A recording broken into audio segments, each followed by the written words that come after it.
Afternoon, we're joined here today by Farmingdale State College head men's lacrosse coach Sean Chamberlain, flanked by assistant coaches and program alumni from left to right, Jake Wandle and Terrence Haggerty. Prior to this afternoon's game, Terrence and Jake are going to be recognized as the first ever pair to join the Farmingdale State men's lacrosse program's Ring of Honor. Excuse me. So for starters, Coach, can you speak to how the concept of a Ring of Honor came together for your program and what it means to have these pair of alumni and now colleagues be recognized? Yeah, I think the rich history we've had here as a junior college, we were trying to just get a little bit of a separation for the D3 era. The junior college program we had here was terrific, led by, Coach Acey, did a tremendous job, great staff, and that couple of those teams were just past honored. Trying to push it through to the D3 era, and these two young gentlemen have done a lot for the program, obviously on the field, off the field, and some of the things they have done have put us on the map. Last year for the first time, we won our conference championship, and I told both of these guys that Terrence was on the staff and Jake wasn't.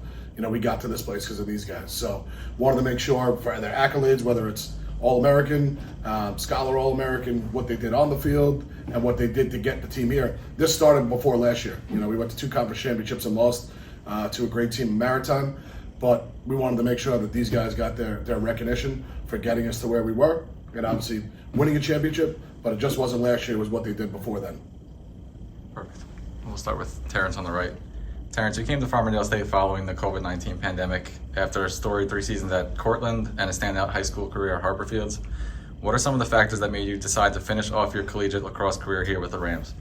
Yeah, it was a crazy season in 2020, for every college athlete. These guys, being a part of it too. During my time at Cortland, I was in my 5th year there, so like anything, it was just my time to kind of move on there and weighing some options. I ended up having an opportunity to possibly go play professionally, but I didn't want to use that extra year to play college. So kind of being wanting to come home and play. I had some buddies who were on the team already and kind of reached out saying how you guys like it, and then from there it was bang. So it was super cool to kind of be up in Cortland during that 2020 spring and talk to Coach Sean and Tom Mazzara, kind of jumping on a Zoom call. That was right after that call. It was it kind of made my decision. I went to a couple different schools and never really talked to the head coach and the athletic director in that way. Even being drafted professionally, I didn't even talk to anyone there before that. So those guys, doing me, finding out that's kind of how they run their program and how they go about things, kind of sold me, right from that instance. Excellent. And for Jake, your family and you have known Coach Chamberlain for a long time, obviously, and you joined him here at Farmingdale after initially rolling at Stony Brook out of high school. As somebody who graduated with the then school scoring record here at FSC, what did it mean to achieve the success you did on the field here with the familiarity that you had with Sean and the Chamberlain family? Yeah, it was a special moment for me. Had a lot of teammates that contributed to that. Coach Terrence down over there, the McMahon family, Tom Stock, Robbie Varello. Those guys are the reason I was able to reach that milestone. But doing it with Sean and the Chamberlain family in my background just made it all the more special for that moment. So it was really cool. Awesome. So back to Sean. Both of these gentlemen not only represented the Rams at the illustrious USILA Division III Senior All-Star Game, they both are now serving on your staff as assistant coaches.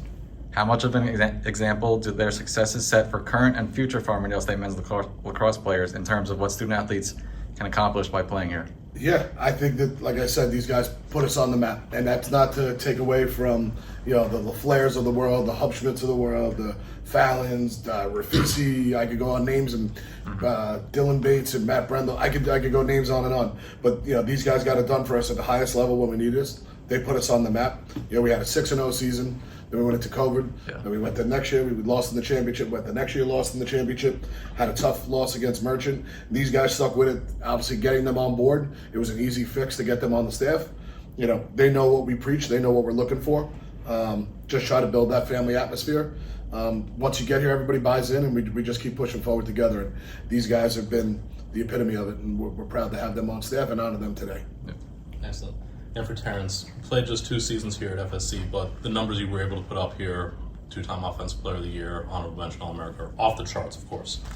What do you think contributed to your ability to make such an immediate impact coming here to FSC, back home to the island, if you will, and becoming the first player in program history at the NCAA era to establish All-America accolades?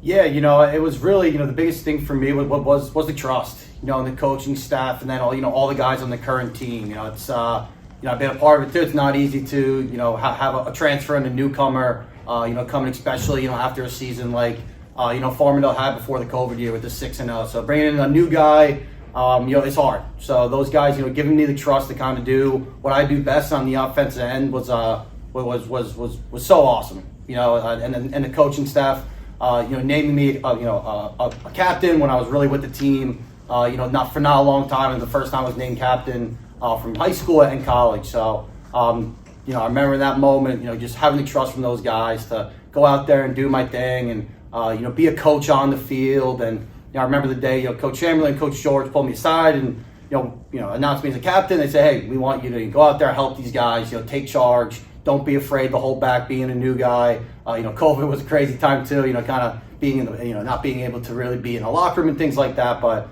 like I said, just that trust from all these guys, let me go out there and do my thing, and the support. Like I said, it's not easy to have a new guy come in and kind of do a lot of the ball carrying and the shooting I did. So those guys trusting the process, and it was super awesome.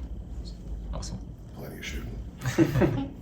Back to Jake. In addition to playing lacrosse at such a high level when you competed, can you speak to the life lessons being part of this team as a player and now on the coaching staff has taught you, with the heavy emphasis that coach places on giving back to the community?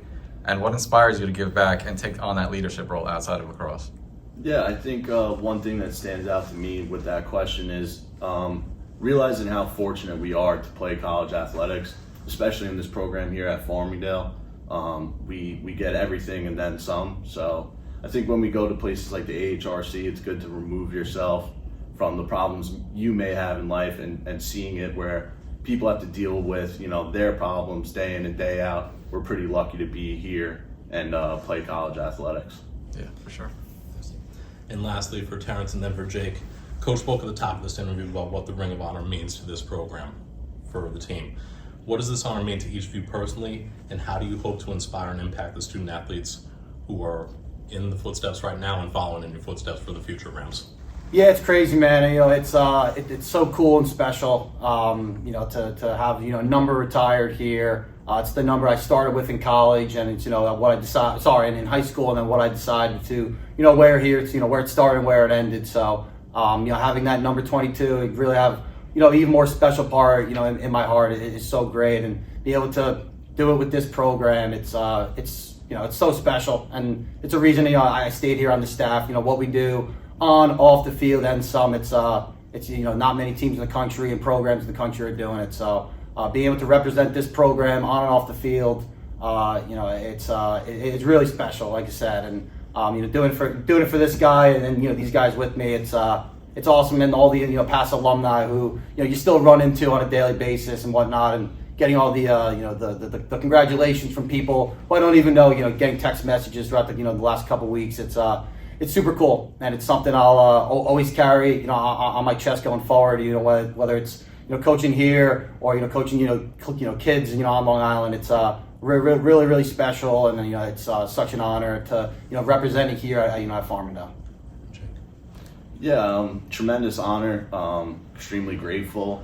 When the locker room was redone, we used to have a quote on it. It said, "Win, graduate, succeed, and give back." So hopefully, Coach allowing me to come onto the staff this year, I can leave my impact with the kids that come in year after year and continue what we've been doing. Excellent. 2025 inaugural Ring of Honor, Farmingdale State College Men's Lacrosse, Jake Wandle, Terrence Haggerty. Congratulations, gentlemen. Thank you, and Coach Chamberlain, for your time today. Thank you, guys. Thank you.